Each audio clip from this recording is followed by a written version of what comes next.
आप बेरोजगार हैं या जॉब करते हैं, किसी भी कंडीशन में ये थॉट एक हमारे दिमाग में हमेशा प्रेजेंट रहता है कि मुझे बिजनेस करना है। इंस्टाग्राम की रील्स भी बहुत ज़्यादा प्रोत्साहित करती है आपको कि यार हाँ, बिजनेस में ही वो पैसा है, जॉब में तो कभी भी आप अपने मालिक नहीं बन सकते। हमारा ध्यान ये होता है कि भाई बिजनेस करूंगा तो अपने मन का काम करूंगा, अपना बहुत खुद रहूंगा और बहुत सारी चीज़ें।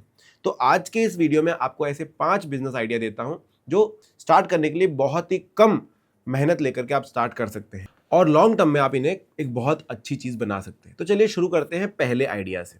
सबसे पहला आइडिया जो है दोस्तों, ये है ऑर्गेनिक फार्मिंग। आज के समय में मार्केट जाकर आप कोई भी सब्जियां या फल खरीदना चाहते हो तो आपको वहां पर ऑप्शन जरूर दिख जाएंगे कि भाई ये ऑर्गेनिक है, ये महंगा है। अब आप समझ रहे हैं कि सेम चीज पर मार्जिन ज्यादा कमाया जा रहा है, उसके लिए थोड़ी सी अलग स्ट्रेटेजी जरूर बनाई गई होगी कि भाई उसको उगाया अलग तरीके से गया होगा। तो आप भी ये ऑर्गेनिक फार्मिंग कर सकते हो। अब मैं नॉर्मल फार्मिंग पे क्यों नहीं गया, ऑर्गेनिक फार्मिंग पर ही क्यों गया, उसको भी मैं समझा देता हूँ। भाई नॉर्मल फार्मिंग करना है ना, तो उसके लिए बहुत बड़े लैंड की जरूरत होगी, बहुत ज्यादा इन्वेस्टमेंट की जरूरत होगी और बहुत ज्यादा एफर्ट की जरूरत होगी।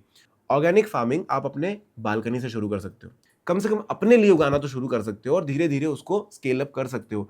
जैसे जैसे आपका प्रॉफिट होता जाए आप थोड़ी थोड़ी जगह बनाते जाना। लोग रेंट पे जमीन लेकर भी ये काम करते हैं। अगर आपका इस तरफ थोड़ा भी झुकाव है तो आप जा सकते हैं। अब क्यों ऑर्गेनिक फार्मिंग करनी चाहिए? पहली चीज, ट्रेडिशनल फार्मिंग के मुकाबले ये ज्यादा सस्ता पड़ जाता है, आपको इन्वेस्टमेंट बहुत कम लगता है इनिशियली। ग्रोथ के सपोर्ट मिल जाते हैं, गवर्नमेंट सब्सिडी मिल जाती है और गवर्नमेंट की तरफ से ट्रेनिंग भी दी जाती है फार्मिंग की, तो वो आप कर सकते हैं। और तीसरा सबसे बड़ी बात कि भाई मार्जिन ज्यादा आप कमाते हैं, आपके एफर्ट उतने नहीं लगते जितना आप मार्जिन कमा रहे होते हैं, क्योंकि आपको यहाँ पर बस थोड़ी चीजों का देखना होता है कि भाई आप कुछ ऐसी गलत दवाइयों का इस्तेमाल नहीं कर रहे हो जिससे वो चीज हार्मफुल बन जाए। तो कह सकते हो हाई प्रॉफिट वाला बिजनेस है। बस ये ध्यान में रखना कि आप इसको फुल टाइम स्टार्ट नहीं कर सकते, आपको धीरे धीरे शुरू करना होगा। छोटा सा स्टार्ट कीजिए, उसके बाद धीरे धीरे स्केल अप कीजिए, थोड़ा सा लोकल मार्केट कैप्चर कीजिए, उसके बाद आप स्केल अप कर सकते हैं। अब फार्मिंग में नहीं जाना है तो दूसरा बिजनेस आइडिया मैं देता हूं, वो है डिजिटल मार्केटिंग का। आज के समय में हर एक बिजनेस, चाहे वो स्कूल कॉलेज ही क्यों ना हो, अपना डिजिटल प्रेजेंस चाहते हैं। वो चाहते हैं कि लोग उन्हें जाने, क्योंकि हर एक बंदा फेसबुक पर है, इंस्टाग्राम पर है, ट्विटर पर है, लिंक्डइन पर है।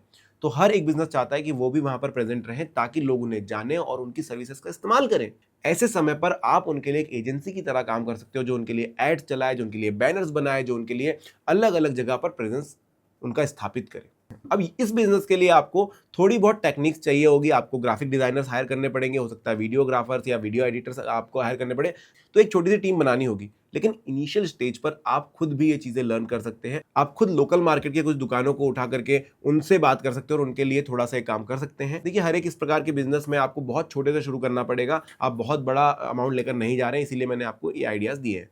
अब डिजिटल मार्केटिंग क्यों? क्योंकि भाई कॉस्ट जो है वो बहुत मिनिमल है स्टार्ट करने के लिए। आपको बस अपना लैपटॉप या कंप्यूटर और इंटरनेट कनेक्शन चाहिए होगा और धीरे धीरे आप उनके लिए, जैसे कोई भी आपके पास ब्रांड है, आपके पास कोई शॉप है, उसका डिजिटल प्रेजेंस आपको बनाना, तो उसके लिए आप फिर इंस्टाग्राम पर, ट्विटर पर, फेसबुक पर ये सारी चीज़ें हैंडल कर रहे हैं, वो आप कर सकते हैं। बहुत छोटा सा कॉस्ट लगता है। दूसरा रीज़न है कि आप डिजिटल मार्केटिंग कीजिए कि भाई इसकी डिमांड बहुत ज़्यादा है और आप देखेंगे कि बहुत बड़ी बड़ी एजेंसीज हैं जो बहुत ज़्यादा पैसे लेती है इस तरीके के काम करने के लिए। तो आप एक छोटे से स्तर पर लोकल लोकल मार्केट की शॉप्स को बढ़ाने के लिए काम कर सकते हैं।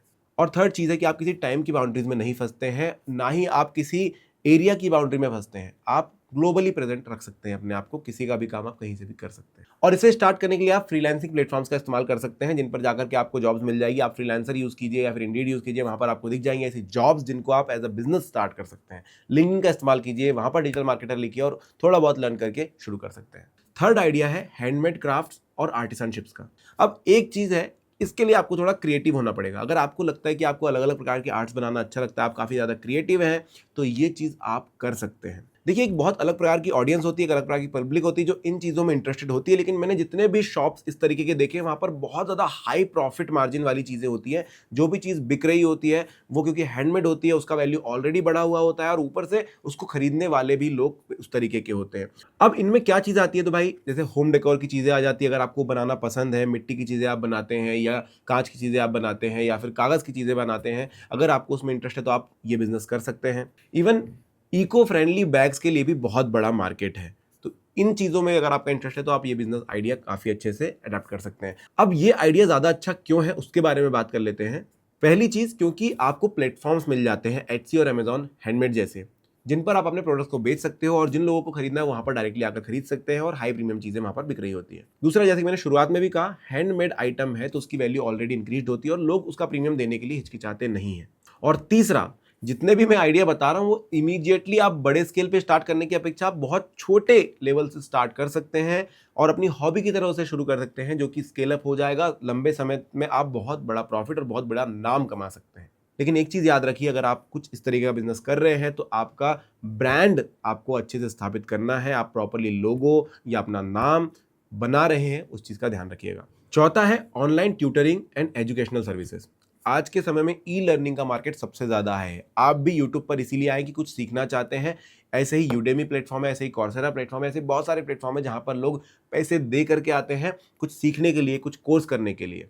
तो अगर आप किसी सब्जेक्ट में एक्सपर्ट है, किसी भी पर्टिकुलर सब्जेक्ट में आप हो सकते हैं, तो उसका आप कोर्सेज बना करके डाल सकते हैं ऐसे प्लेटफॉर्म्स पर जहाँ पर आप अर्न कर सकते हैं। चाहे आप मैथ, साइंस या किसी फॉरेन लैंग्वेज को बहुत अच्छे से समझा सकते हैं, पढ़ा सकते हैं, तो ये सारे प्लेटफॉर्म आपके लिए अवेलेबल है। अब इस आइडिया की तरफ क्यों जाना है? क्योंकि इसकी डिमांड बहुत ज़्यादा है, लोग पर्सनलाइज्ड एजुकेशन लेना चाहते हैं। दूसरा, कॉस्ट मिनिमल है, सिर्फ आपको अपना ज्ञान ही देना है, जैसे मैं बैठकर यहाँ पर दे रहा हूँ। तो जनरली आपको कंप्यूटर, वेबकैम की जरूरत होती है और इंटरनेट कनेक्शन आपके पास चाहिए होता है, और आपके पास फ्लेक्सिबिलिटी होती है कि आप इंटरनेट के थ्रू किसी को भी ग्लोबली पढ़ा सकते हैं। आपको कहीं पर प्रेजेंट होने की जरूरत नहीं है। इवन सिर्फ कोर्सेज बनाकर डालना नहीं, अगर आप किसी चीज़ में एक्सपर्ट है तो आप डायरेक्टली गूगल मीट वगैरह पर भी सिखा सकते हैं। अब आते हैं पांचवें आइडिया पर, जो कि बहुत ज़्यादा सही है। ये आइडिया है इको फ्रेंडली प्रोडक्ट्स का। बायोडिग्रेडेबल पैकेजिंग हो गई, या फिर रीयूजेबल स्ट्रॉज हो गए, इको फ्रेंडली क्लीनिंग सप्लाईज हो गई, ये सब चीज़ें आप भी स्टार्ट कर सकते हैं। इनके लिए थोड़ी सी रिसर्च लगती है, थोड़ा सा आप प्रोडक्ट बनाना पड़ेगा, उसके बाद आप ये काम कर सकते हैं। अब इसमें सबसे बड़ा फायदा है कि गवर्नमेंट खुद इनिशिएटिव लेती है और इको फ्रेंडली चीज़ों की तरफ ज़्यादा लोगों को प्रोत्साहित करती है। अब कंज्यूमर अवेयरनेस भी बढ़ते चले जा रही है, जिसके लिए लोग भी विलिंगली जाते हैं इको फ्रेंडली चीज़ों की तरफ कि एनवायरनमेंट को ज़्यादा हार्म ना हो और उनका प्रोडक्ट भी चले, मतलब आपका प्रोडक्ट चले और उनका काम भी हो जाए। और सस्टेनेबल प्रोडक्ट्स के लिए लोग थोड़ा सा ज़्यादा पे करने के लिए भी हिचकिचाते नहीं हैं। और अगर आप छोटे स्तर पर ये शुरू करते भी है तो जो इको फ्रेंडली ब्रांड्स है उनके साथ आपका कोलैबोरेशन होने के भी बहुत बड़े चांसेस होते हैं, जिसमें आप एक अलग प्रकार का कुछ अनुभव करेंगे। यहाँ पर आपको और ज़्यादा अपॉर्चुनिटीज़ मिलेगी। वापस यही कहूँगा कि ये बिजनेस भी आप स्मॉल स्केल पर शुरू कर सकते हैं और बाद में आपको अच्छी खासी जो अपॉर्चुनिटीज़ मिल सकती हैं। लेकिन सभी कुछ करने से पहले इन कुछ बातों का ध्यान रखिए कि पहली चीज़, मार्केट रिसर्च अच्छे से कीजिए। अगर आप ऑर्गेनिक फार्मिंग करना चाहते हैं तो ये समझिए कि आपके लोकल में क्या लोग खरीदना चाहेंगे ऑर्गेनिक चीज़ें। अगर आप कुछ बायोडिग्रेडेबल पैकेजेस बना रहे हैं तो समझिए कि क्या आपके लोकेलिटी में कोई ऐसे लोग हैं जो ये सब चीज़ें इस्तेमाल करेंगे, क्या वो मार्केट है, वो आपको अच्छे से रिसर्च करना पड़ेगा। और अगर नहीं भी है तो आप ऑनलाइन कितना प्रेजेंट कर सकते हैं, ऑनलाइन कितने दूर तक पहुंच सकते हैं, वो अच्छे से रिसर्च कीजिए। तीसरा, फंडिंग सिक्योर कीजिए। चाहे खुद का पैसा आप लगा रहे हैं, किसी से ले रहे हैं, लोन ले रहे हैं या फिर गवर्नमेंट की सब्सिडीज ले रहे हैं, इस चीज़ को पक्का कीजिए। बहुत छोटे स्तर से शुरू कीजिए और कोशिश कीजिए कि वहां से आप ज़्यादा से ज़्यादा क्वालिटी डिलीवर कर पा रहे हो। मैंने जो भी आइडियाज़ बताए हैं सभी में आपने एक चीज़ देखी होगी कि ये प्रीमियम चीज़ें हैं, तो यहाँ पर आपको ज़्यादा से ज़्यादा क्वालिटी देनी होगी। और डिजिटल मार्केटिंग की हमने बात करी थी, अगर आप उसके अलावा कुछ भी कर रहे हैं तो आप डिजिटल मार्केटिंग कीजिए अपने प्रोडक्ट की, ताकि लोगों तक पता चले। अगर आप एक डिजिटल मार्केटर हैं तो आपको बहुत अच्छे से पता होना चाहिए कि आप अपना मार्केटिंग कैसे करोगे। सो दोस्तों, ये कुछ आइडियाज थे। आई होप आपको अच्छा लगा होगा वीडियो। अगर अच्छा लगा है तो लाइक, सब्सक्राइब कर देना, और कुछ मन में सवाल है तो कमेंट सेक्शन में लिख देना। Thank you.